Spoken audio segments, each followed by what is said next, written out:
Yo mga idol, kumusta? Mandrag mga sports TV nga pala.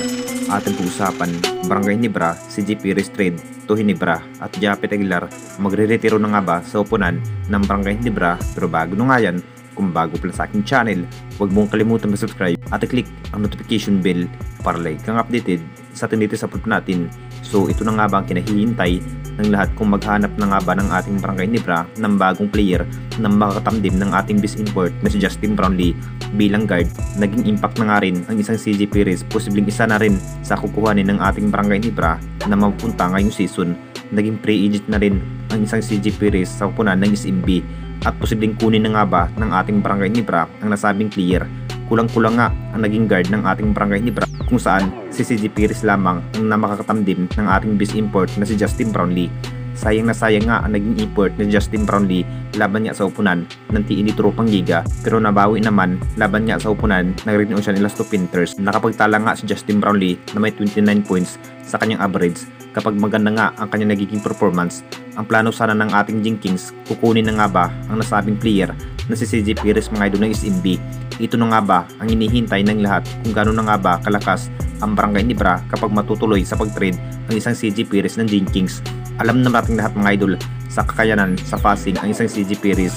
Siya na rin ang dahilan kung bakit nabibigyan niya ang kampyonato ng SMB dahil sa kanilang player na si CJ Perez. Decision pa rin kay CJ Perez mga idol kung papayag na nga ba sa pag-offer sa Hinebra Management para kay CJ Perez dahil isa na rin ng SMB sa pinakaalagang player na si CJ Perez. Talagang mahihirapan pa rin ang Jinkings dito sa pagkuha kay CJ Perez. At dito na naman tayo sa isa pa nating balita. Japet Aguilar magre-retiro na nga ba sa upunan ng Barangay Hinebra? Alam na nating lahat mga idol, masasabing matagal na nga ba ang nagsasabi ang nasabing big man na si Japet Aguilar mga idol na magre-retiro sa upunan ng Barangay Hinebra. Naging factor pa rin isang Japet Aguilar bilang big man. Malaki na rin ang kanyang naambag sa bawat laban.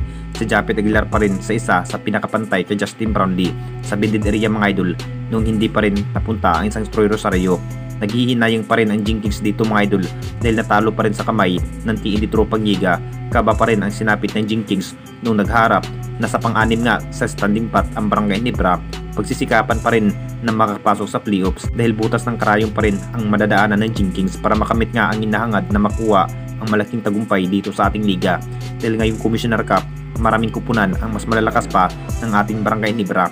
Matinding sinabi na nga rin ang nasabing big man mga idol na si Japet Aguilar kung matapos na rin ang conference, posibleng dito na rin si Japet Aguilar sa kupunan ng ating Barangay Hinebra na magre-retiro bilang big man kung sakaling hindi na rin na makuha ang kampyonato ng Jinkings. Anong masasabi ninyo mga idol tungkol sa ating video?